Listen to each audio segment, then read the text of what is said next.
Bonsoir fidèles téléspectateurs de Comme10 TV, heureux de vous retrouver. Vous êtes sur Tous Ensemble à la suite de Jésus-Christ de Nazareth. Vous aurez droit à 52 minutes riches d'enseignements avec notre consultant, le Père Landry Marie, prêtre exorciste qui vient à votre rencontre tous les dimanches. Installez-vous confortablement, prenez vos Bibles et retrouvons-nous juste après cette transition.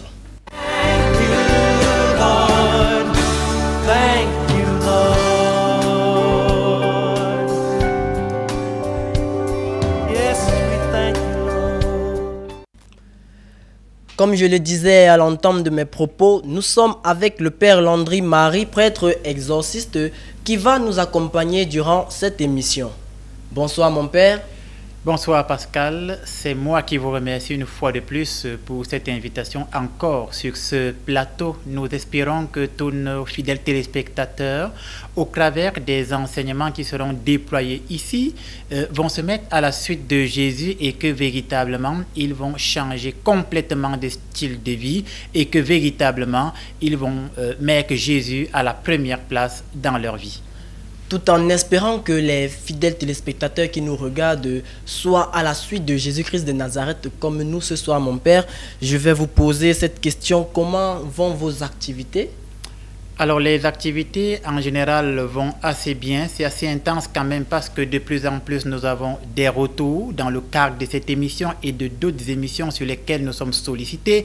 Beaucoup de personnes qui ont besoin d'assistance spirituelle mais aussi d'explication de la parole. Je prends le temps d'écouter tout le monde dans les bureaux et donc c'est assez intense, mais avec la grâce de Dieu, nous arriverons à un résultat probant selon la volonté de Dieu. Les textes que nous allons écouter aujourd'hui sont tirés de Timothée chapitre 1 des versets 3 à 11. Allons ensemble et écoutons les textes bibliques et revenons pour l'explication. Thank you, Lord. Yes, we thank you, Lord. Première épître de Paul à Timothée, chapitre 1er. Paul, apôtre de Jésus-Christ, par ordre de Dieu notre Sauveur et de Jésus-Christ notre espérance. À Timothée, mon enfant légitime en la foi, que la grâce, la miséricorde et la paix te soient données de la part de Dieu le Père et de Jésus-Christ notre Seigneur. Je te rappelle l'exhortation que je te fis à mon départ pour la Macédoine, lorsque je t'engageais à rester à Éphèse, afin de recommander à certaines personnes de ne pas enseigner d'autres doctrines, et de ne pas s'attacher à des fables et à des généalogies sans fin, qui produisent des discussions plutôt qu'elles n'avancent l'œuvre de Dieu dans la foi. Le but du commandement, c'est une charité venant d'un cœur pur, d'une bonne conscience et d'une foi sincère. Quelques-uns s'étant détournés de ces choses, se sont égarés dans de vains discours. Ils veulent être docteurs de la loi, et ils ne comprennent ni ce qu'ils disent, ni ce qu'ils affirment. Nous n'ignorons pas que la loi est bonne, pourvu qu'on en fasse un usage légitime, sachant bien que la loi n'est pas faite pour le juste, mais pour les méchants et les rebelles, les impies et les pécheurs, les irreligieux et les profanes, les parricides, les meurtriers, les impudiques, les infâmes, les voleurs d'hommes, les menteurs, les parjures, et tout ce qui est contraire à la sainte doctrine, conformément à l'évangile de la gloire du Dieu bienheureux, évangile qui m'a été confié. Première épître de Paul à Timothée, chapitre 1er.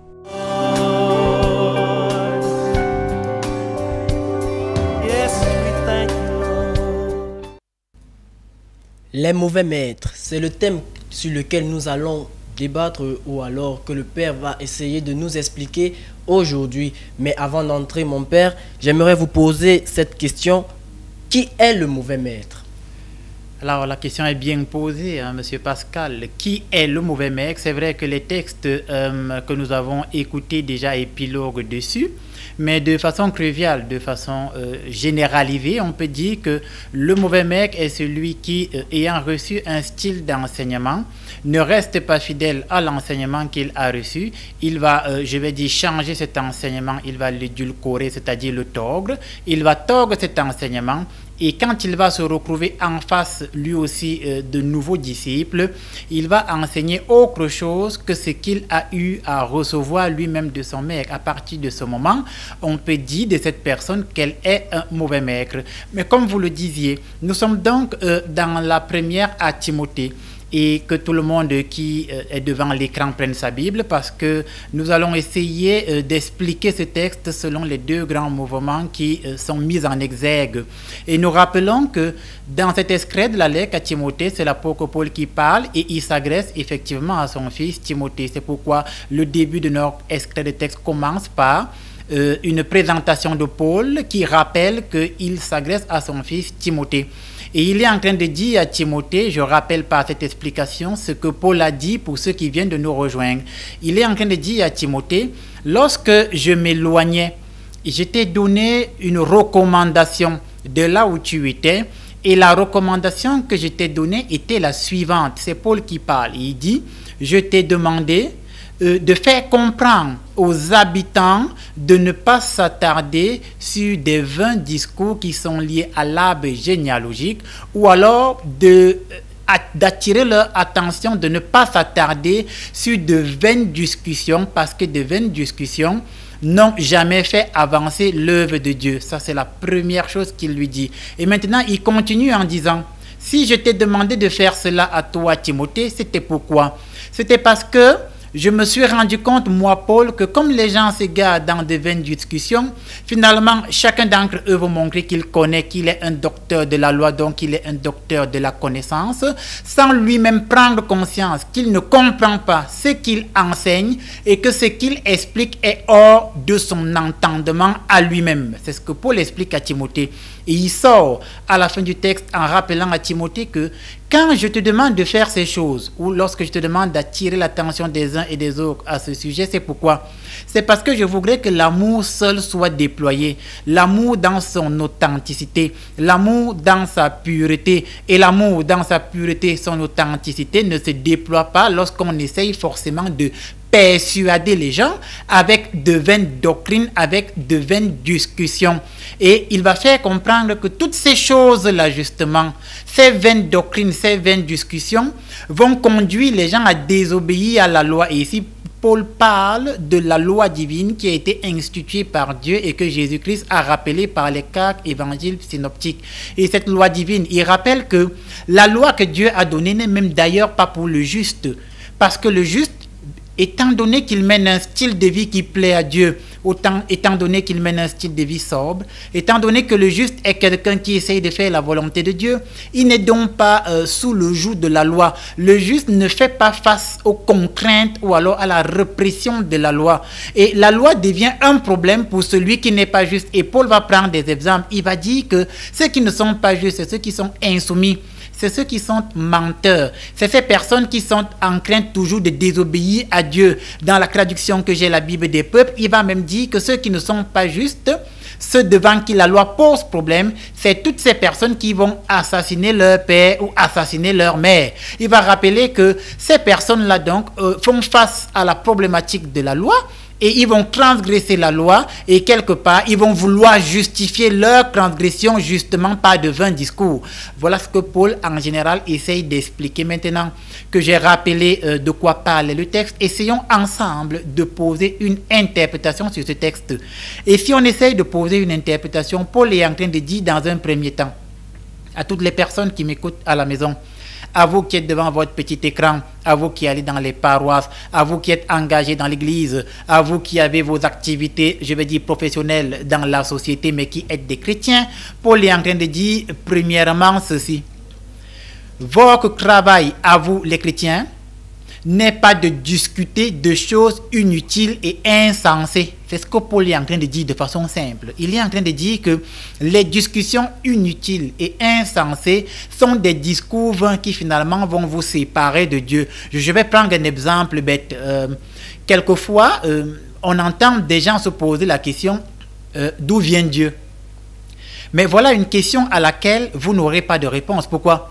Parce que en se posant la question qui est celle de savoir d'où vient Dieu, vous n'aurez pas la réponse juste à votre question. Pourquoi? Parce que la question à elle seule est d'un autre ordre, dans l'ordre de la lumen rationis, donc de la lumière de l'intelligence. Et comme dans l'ordre de la lumen rationis, vous n'avez pas assez de base intellectuellement parlant, vous allez commencer à spéculer sur l'origine de Dieu. Certains vont dire que Dieu, il vient, je sais pas moi, de la terre. D'autres vont dire que Dieu vient de l'océan. Certains vont dire que Dieu est une imagination. Certains vont dire que Dieu est un mythe. D'autres vont dire que Dieu, c'est des contes et des fables. Et voilà des vaines discussions qui vont naître au milieu de vous et qui ne vont pas vous aider à grandir selon la justice. Parce que n'oublions pas que Paul a un problème. Il voudrait que le peuple comprenne que en posant des actes de justice, vous êtes dans la volonté de Dieu. Ça veut dire qu'on n'a pas besoin de savoir d'où vient Dieu. On a besoin d'être juste. Et quand je pose un acte de justice, je suis de prime abord dans la volonté de Dieu. Un autre exemple de vain discours, on commence à se lever et on se demande pourquoi nous on est noirs et les autres sont blancs. Hein, Monsieur Pascal, voilà quelques vaines discussions. Certains vont commencer à dire nous sommes noirs parce qu'on nous a maudits. D'autres vont dire nous sommes noirs parce qu'on veut nous faire croire que nous sommes maudits. D'autres vont dire les blancs sont bénis. C'est des vaines discussions. C'est ce que Paul veut dire. Et ce n'est pas ça qui doit animer de prime abord la vie d'un croyant chrétien. Ce qui doit animer la vie d'un croyant chrétien, c'est est-ce que je fais la volonté de Dieu en posant des actes de justice? Si je suis un patron, est-ce que je paye mes employés? Si je suis un employé, est-ce que je fais ce que le patron me demande de faire pour la gloire de Dieu? Si je suis un papa, est-ce que je prends soin de mes enfants? Et si je suis un enfant, est-ce que j'obéis à mes parents? Et en répondant à ces questions ou alors en apportant des réponses justes à ces questions, à ce moment, je fais la volonté de Dieu et les vaines discussions ne me servent absolument à rien. C'est ce que Paul essaye d'expliquer dans le premier mouvement du texte. Dans le deuxième mouvement du texte, il enseigne que pour nous les chrétiens aujourd'hui, nous ne devons pas nous autoproclamer docteurs de la loi. Ça, c'est très important. Et qui est celui qui s'autoproclame docteur de la loi? C'est celui qui se lève sans avoir eu à faire une formation, sans qu'il n'ait eu des compétences intellectuelles requises, sans qu'il n'ait eu, je vais dire comme ça, l'approbation selon l'ordre établi par la société. Il décide que lui, il comprend la Bible mieux que tout le monde entier. Alors que le gars n'a même pas le CPE, il s'autoproclame docteur de la loi. Vous comprenez? Et à partir du moment où il s'autoproclame docteur de la loi, il va commencer à vouloir démontrer des choses selon la loi biblique, ces choses que lui-même ne comprend pas et qui sont au-dessus de la portée de son intelligence. J'aime toujours prendre cet exemple. Quand j'étais à Bafia, il y a longtemps, donc moi j'ai fait le petit séminaire à Bafia, il y avait une église dans la ville de Bafia, un homme, il faisait des veillées de prière. Et pendant ces veillées de prière, il demandait à ses fidèles chrétiens de coucher avec leurs filles. Et c'était un peu scandaleux. Et il justifiait que dans la première lettre aux Corinthiens, il est écrit « L'homme qui marie sa fille fait bien ». Et si vous lisez la première aux Corinthiens, effectivement, c'est écrit « L'homme qui marie sa fille fait bien ». Et à partir de là, ce monsieur s'autoproclamait docteur de la loi parce qu'il voulait expliquer des choses qui étaient au-dessus de son intelligence. Maintenant, quand on regarde dans la première aux Corinthiens, l'homme qui marie sa fille fait bien, en français, c'est une figure de style. Et cette figure de style signifie l'homme qui envoie sa fille en mariage. Vous voyez? Et c'est ce que Paul est en train de montrer, que on ne doit pas s'autoproclamer docteur de la loi lorsqu'on n'a pas les compétences, parce qu'on va commencer à épiloguer sur des choses qui nous dépassent, on va s'égarer dans notre propre raisonnement, et puis encore, nous allons égarer les âmes du Seigneur, et à ce moment, on devient un mauvais maître.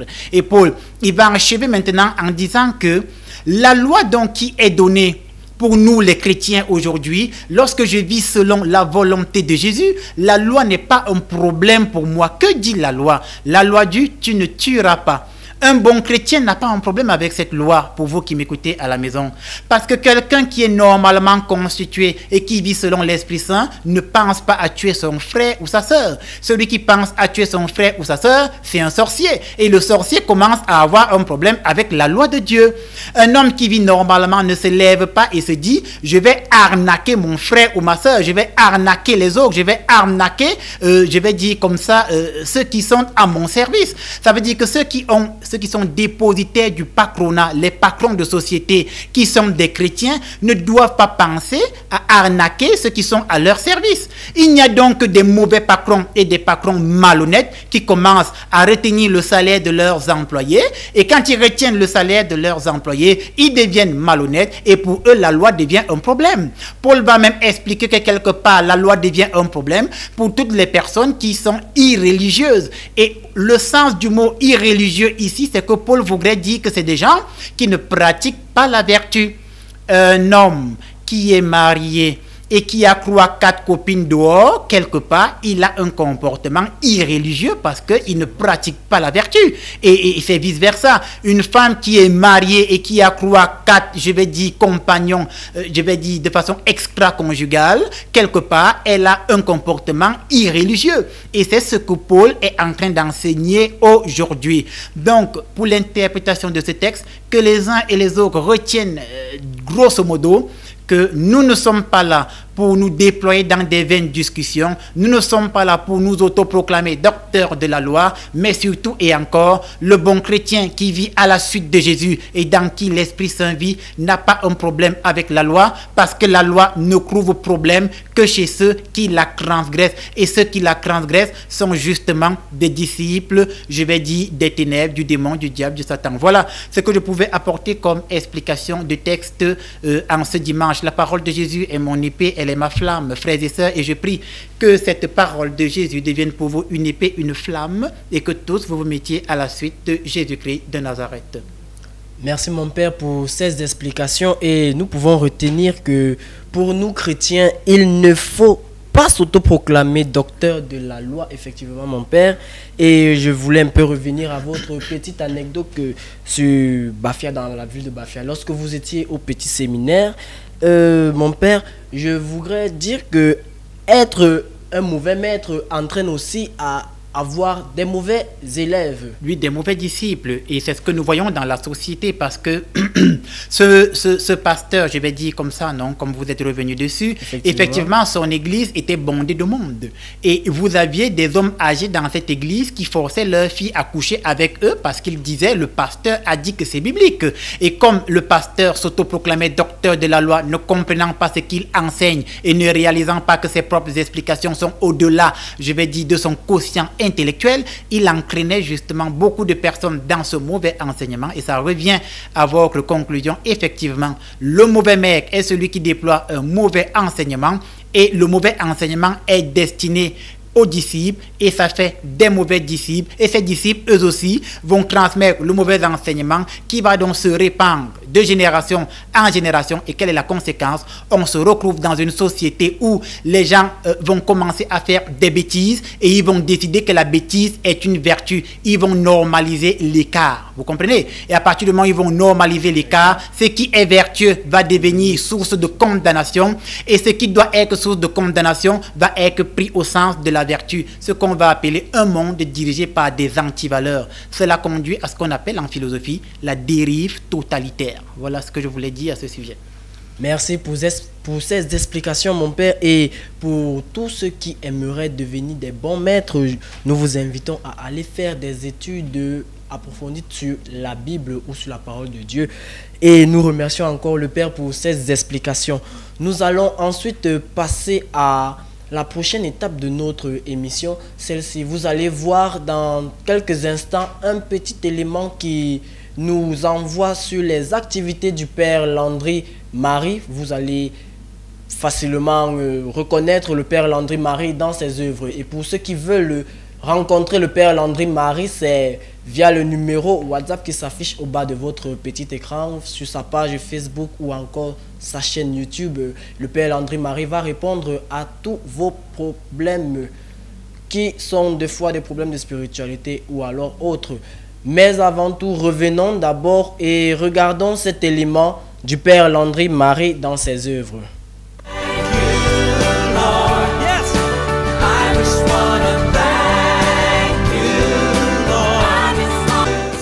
Se sont écoulées depuis notre dernière rencontre avec le Père Landry Marie.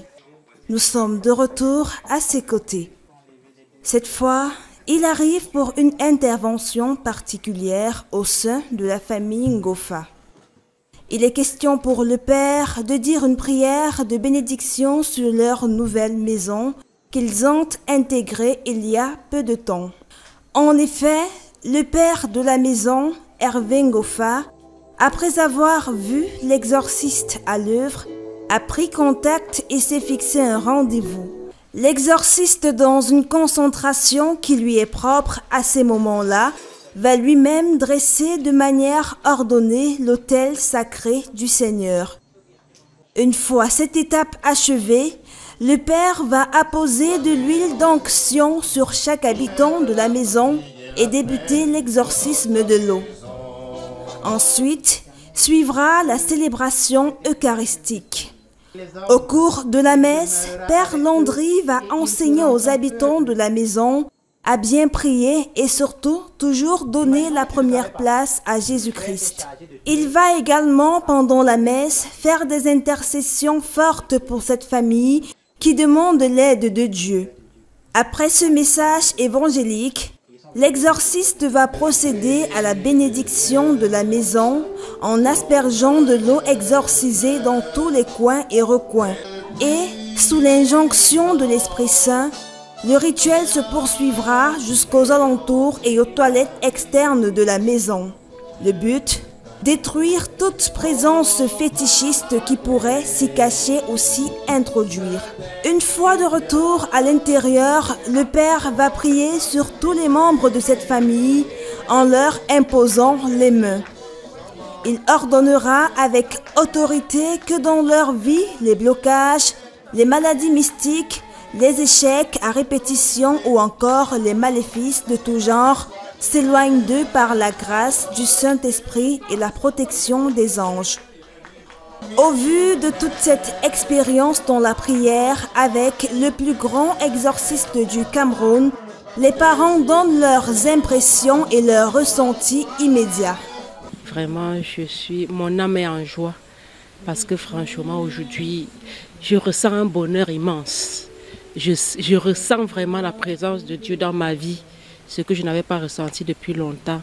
Je suis tellement heureuse, je bénis le Père, je lui dis immensément merci pour tous ses bienfaits parce qu'il m'a vraiment aidé à prier ce soir et à me reconnecter avec le Seigneur. Vraiment, je lui dis merci beaucoup pour ça et merci aussi à vous. Merci pour tout. Merci. Un soulagement total, vraiment le soulagement est total, franchement. C'était comme un poids pour moi depuis que je l'ai découvert à la télévision. J'ai vraiment voulu qu'il vienne prier avec ma famille, bénir la maison, bénir ma famille. Et aujourd'hui, c'est pour moi une grande délivrance. Je remercie beaucoup le Seigneur pour cela. Merci beaucoup. C'était là pour nous l'occasion d'approcher une fois encore le Père Landry Marie dans son apostolat d'exorcisme.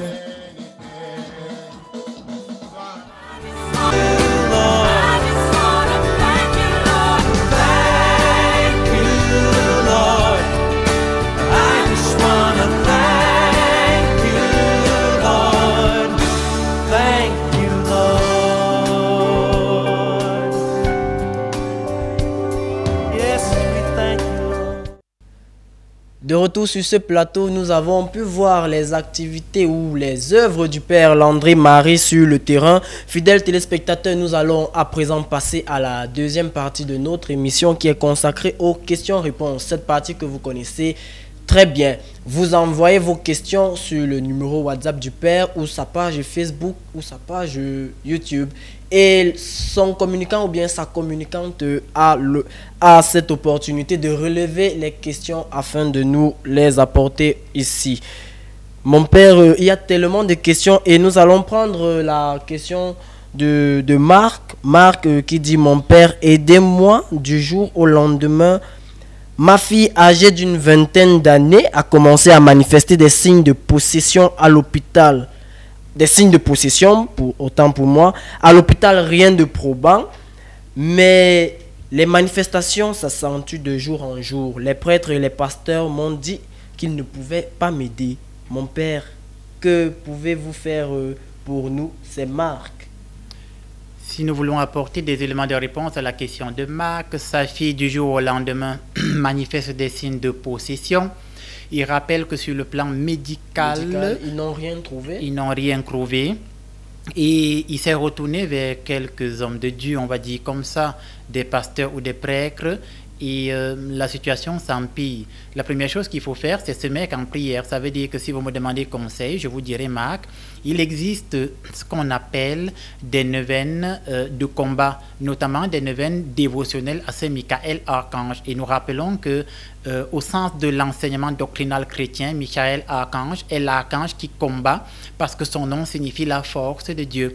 Et vous le retrouvez dans le livre de l'Apocalypse, dans les chapitres 12 et 13. On voit que Michel Archange combat le dragon, il l'enchaîne et le jette dans les temps de feu. Donc, il existe des neuvaines à Michel Archange. Vous pouvez commencer à les faire, mais pour mieux faire ces neuvaines, faites-vous assister par un bon serviteur de Dieu. Dommage que vous ayez vu quelques prêtres et quelques pasteurs qui n'aient pas réagi, mais à vous de chercher un bon serviteur de Dieu qui va vous expliquer comment bien faire une neuvaine à Saint-Michel Archange. Maintenant, il faudra que dans le suivi spirituel avec le serviteur de Dieu, le prêtre ou le pasteur, qu'on essaye de voir est-ce que ce qui arrive à votre fille quelque part elle n'est pas fautive, ce que nous appelons dans la doctrine chrétienne la confession.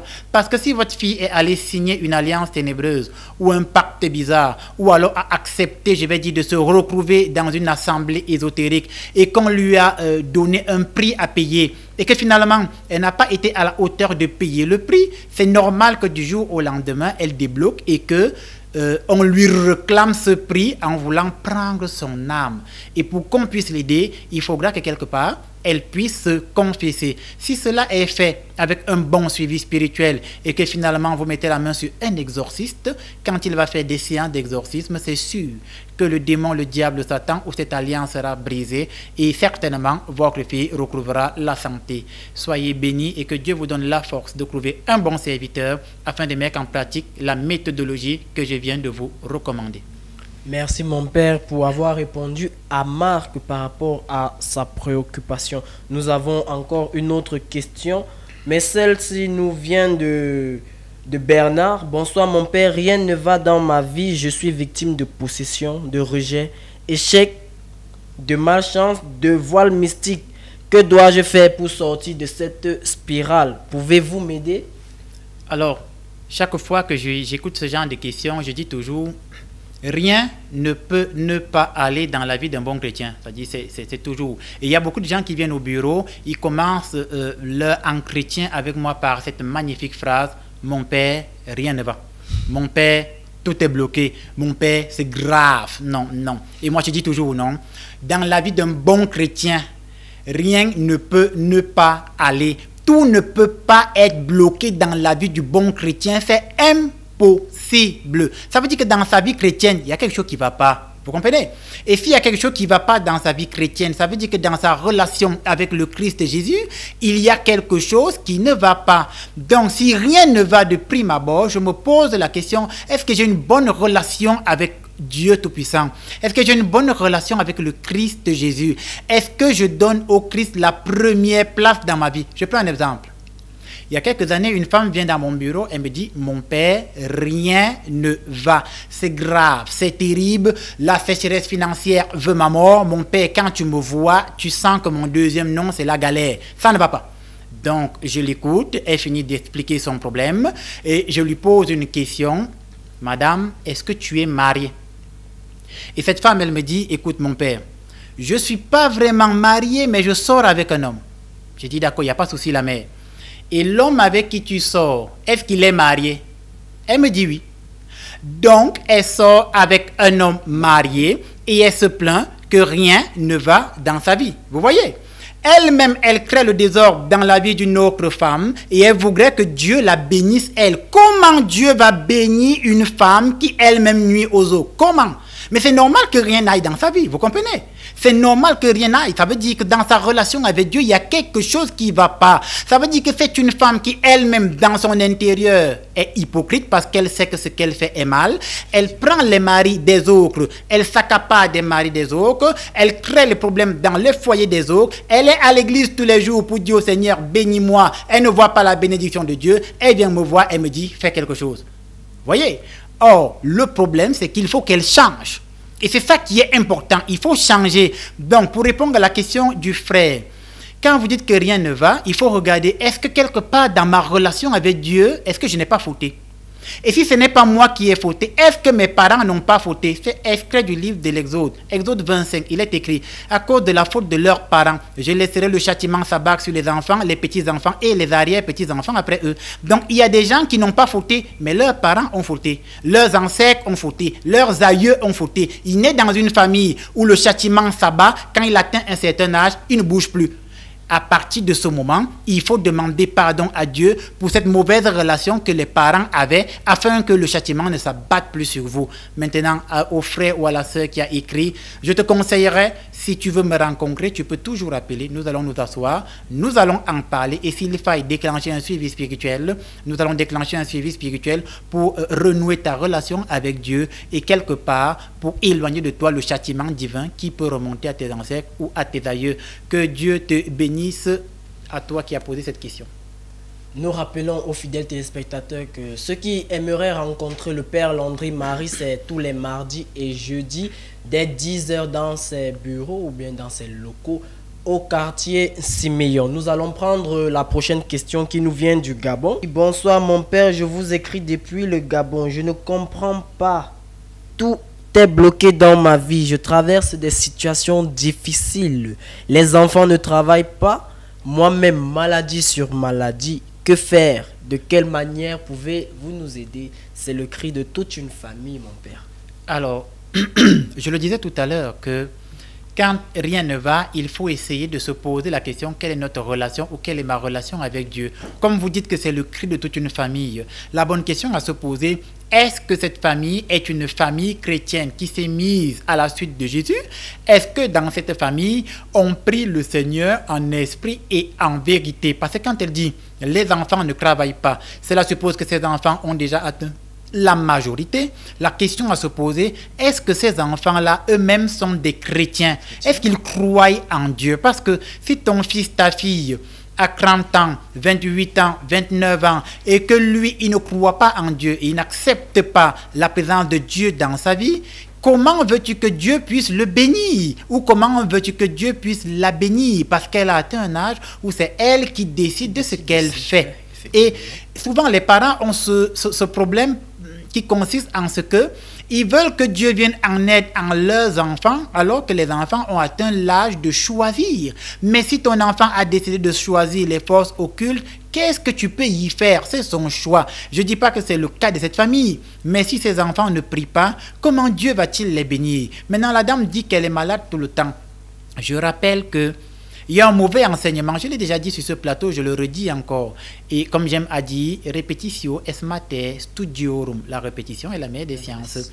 Il y a un mauvais enseignement qui est déployé à notre ère, qui consiste en ce que on fait croire aux gens qu'à partir du moment où tu es chrétien, tu ne seras plus jamais malade, tu n'auras plus jamais de problème d'argent, tu vas prospérer, tu vas voyager, tu vas te marier avec une belle femme, tu auras un bon travail. À partir du moment où tu es chrétien, c'est un très mauvais enseignement. C'est ce qu'on appelle, je l'ai déjà dit, je le redis, le messianisme temporel. Cet enseignement qui veut faire croire que à la suite de Jésus, tout va rouler sur des roulettes. Non, c'est faux. Et c'est un très mauvais enseignement. Et ceux qui vous enseignent ça sont des mauvais mères. Pour dire à la personne qui a écrit, si tu es malade, Dieu peut se servir de ta maladie pour se glorifier. Dieu peut se servir de ta galère pour se glorifier. Dieu peut se servir de tes blocages pour se glorifier. Qu'est-ce que tu en sais? Ton travail, c'est de croire et de faire la volonté de Dieu. Et la question, est-ce que je fais la volonté de Dieu? Est-ce que dans cette famille, nous faisons la volonté de Dieu? Est-ce que mes enfants font la volonté de Dieu? Voilà la question fondamentale à se poser. Maintenant, je vais sortir par là. Comme elle dit qu'elle est malade et que les enfants ne vont pas, essaye de rencontrer le prêtre, le curé de ta paroisse. Je n'en sais rien. Rapproche-toi d'un serviteur de Dieu qui va te suivre, qui va déclencher avec toi un suivi spirituel et qui va t'aider à comprendre ce que Dieu attend de toi, de telle sorte que les malheurs, les souffrances deviendront des avantages dans ta vie par lesquels Yahvé Dieu va se glorifier. Sois béni et que Dieu te donne le discernement. Nous espérons que toute la famille aura ce courage-là de revenir à Dieu afin de trouver solution à leurs problèmes ou alors rencontrer un curé ou un pasteur, comme vous l'avez si bien dit. Fidèles téléspectateurs, il y a eu beaucoup de questions qui ont été posées sur le numéro du Père Landry Marie ou sur sa page Facebook ou encore sur sa chaîne YouTube. Pour ceux qui aimeraient rencontrer le Père Landry Marie, c'est tous les mardis et jeudis dès 10h dans son bureau au quartier Siméon. Si vous avez des problèmes de spiritualité, des cas de possession, des sécheresses financières, pour vous qui n'arrivez pas à trouver du travail, une femme ou encore un mari, je vous invite, ou si vous souhaitez bien, à rencontrer le Père Landry Marie pour qu'il ait un suivi spirituel sur vous. Mon Père, nous allons prendre la dernière question d'un téléspectateur qui n'a pas certainement bien compris le thème de la semaine dernière. Mon Père, il revient sur le thème du nouveau maître, de né de nouveau. Alors il dit, qu'est-ce que naître de nouveau, mon Père? Oui. Qu'est-ce que naître de nouveau? Ça, on le trouve déjà, j'aime toujours à le dire dans les évangiles de Jean au chapitre 3, c'est l'entretien avec Nicodème. Jésus a un entretien avec Nicodème. Et dans cet entretien avec Nicodème, il dit, nul, s'il ne naît de nouveau, ne peut entrer ou voir le royaume des cieux. Et vous devez naître par l'esprit et le feu, quelque chose comme ça. Et Nicodème va lui demander, est-ce que moi, qui suis déjà grand, je dois rentrer dans le ventre de ma mère?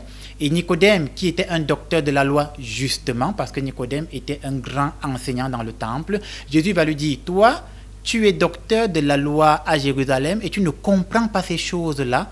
Et il va faire comprendre à Nicodème que il te faut naître en esprit et pas rentrer dans le ventre de ta mère. Et c'est quoi naître en esprit? Naître en esprit, c'est que à un moment donné dans ma vie, lorsque j'atteins ce qu'on appelle en philosophie le point culminant, et je vais expliquer, c'est quoi le point culminant? Je vis, depuis que je suis né, je mène mon existence comme je l'entends, comme je veux, selon ma logique, selon mes choix à moi. Et en menant mon existence selon mes choix, selon ma logique, je commets beaucoup d'erreurs et je ne fais qu'enchaîner, je vais dire, pas mal d'erreurs. Et ces erreurs ont des répercussions dans mon quotidien et ça m'alourdit, ça m'empêche d'atteindre un certain niveau. À un moment donné, je m'arrête. Et quand je m'arrête, je me pose la question, est-ce que je suis le bon chemin en ne posant que les actes tels que moi je le veux? Et quand je m'éveille à ce moment, j'atteins le point culminant. Ça veut dire je regarde en arrière tous mes choix et je me dis, est-ce que dans mes choix, je n'ai peut-être pas fait des erreurs? Quand j'atteins ce point culminant, je me remets en question et je réalise qu'il y a un Dieu créateur et ce Dieu créateur attend de moi quelque chose. Je décide donc d'accepter Dieu dans ma vie. Je décide d'accepter le Christ Jésus dans ma vie. Je reçois cette parole de Jésus dans ma vie. Je me baptise, je nais de nouveau. Et lorsque je nais de nouveau, la lettre au Galates chapitre 2 verset 20 dit, car ce n'est donc plus moi qui vis, c'est le Christ qui vit en moi. Et Jésus commence à me diriger. Ma vie n'est donc plus par rapport à moi et à mes choix. Ma vie est désormais par rapport à Jésus. Or, Jésus est par rapport à Dieu et Dieu est par rapport à moi. Ça devient moi et Dieu, Dieu et moi, une relation amoureuse. À ce moment, je nais de nouveau. Voilà ce que je pouvais dire à ce sujet.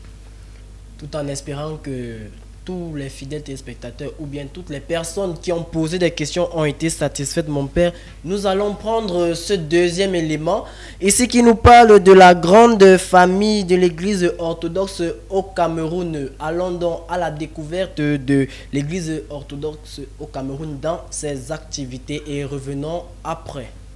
I just wanna thank you, Lord.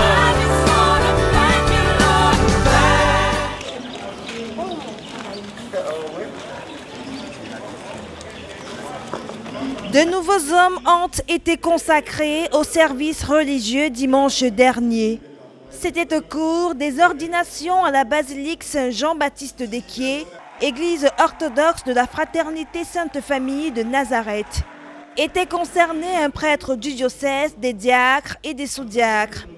La cérémonie présidée par Monseigneur Mathieu de Jésus, vicaire patriarcal, s'est faite selon le rite orthodoxe prévu par la réglementation en vigueur.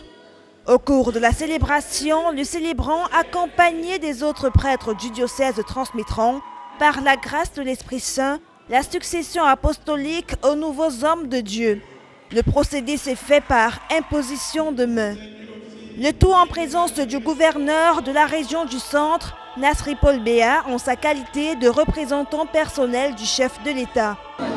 Consacrer des hommes prêtres pour Dieu et pour le peuple. Une autre particulier, c'est le message de Jean-Baptiste. Dieu fait grâce. Il fait grâce à tous les peuples. Il fait grâce à nous les chrétiens. Il fait grâce devant le mal. À ces nouveaux hommes de Dieu et à toute l'assistance, le vicaire recommandera vivre ensemble, tolérance, patience, les invitant à repousser le repli identitaire, nocif et non conforme à la vision du chef de l'État, son Excellence Paul Biya. Mes prêtres que je viens de consacrer, les diacres, ils seront donc les symboles de cette unité. Je suis conscient et j'en rends grâce à Dieu qui a déjà bien mené ce processus jusqu'à la fin. Et je lui rends grâce pour m'avoir élevé à la dignité sacerdotale.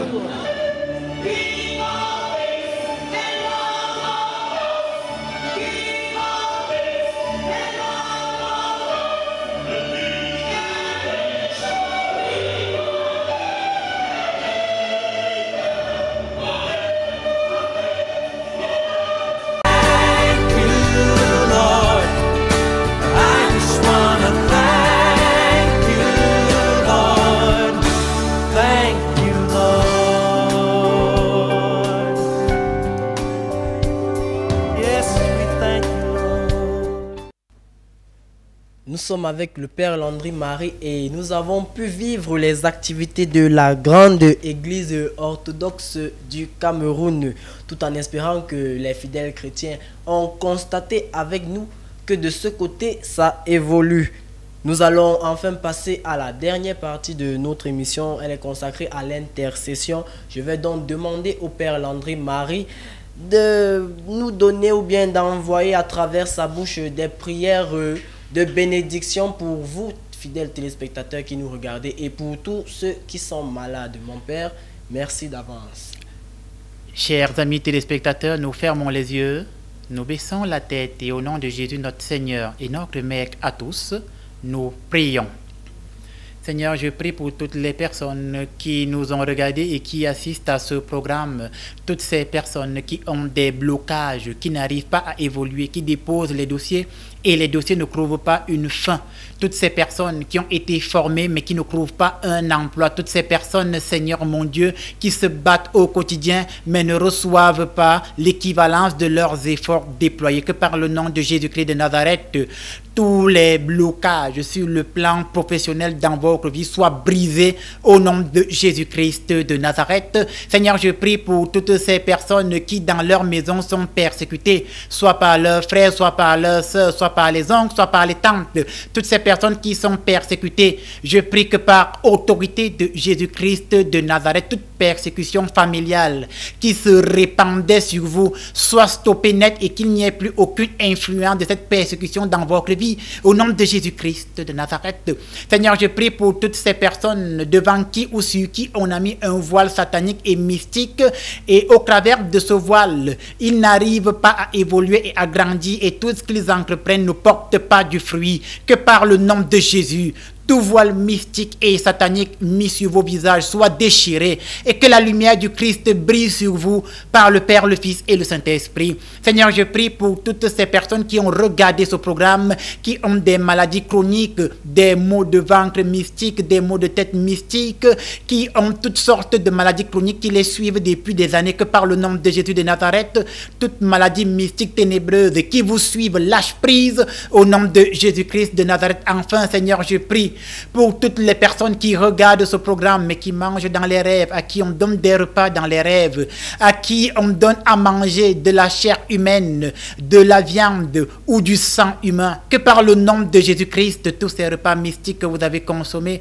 que vous les vomissiez à cet instant et que vous soyez libres de toutes ces incantations au nom de Jésus-Christ de Nazareth. Et enfin, Père, je te présente toutes les personnes qui nous aident à diffuser cette émission, toute l'équipe technique autour de nous qui ont aussi des difficultés dans leur quotidien, toute l'équipe technique qui se déploie pour nous assister du côté de la régie, du côté des caméramans et qui ont des difficultés, que par le nom de Jésus, leurs difficultés de ces jours soient transformées et que ces difficultés soient le moyen par lequel eux aussi ils évoluent. Au nom de Jésus-Christ de Nazareth, la parole de Jésus est mon épée, elle est ma flamme. Je prie que par cette prière, Seigneur, ton peuple soit délivré et restauré et que le miracle soit accompli dans la vie de ceux et de celles qui nous ont accomplis. Par le nom de Jésus de Nazareth, nous avons prié. Ainsi soit-il. Amen. Merci mon Père pour cette prière et nous espérons que les fidèles téléspectateurs qui nous regardent ont bien reçu votre message, votre prière envers eux et nous espérons que le Seigneur Tout-Puissant les bénira. Nous sommes arrivés à la fin de cette émission et nous prions que le Seigneur nous accorde la grâce de nous retrouver dimanche prochain, même heure, même lieu et surtout que le Seigneur vous bénisse.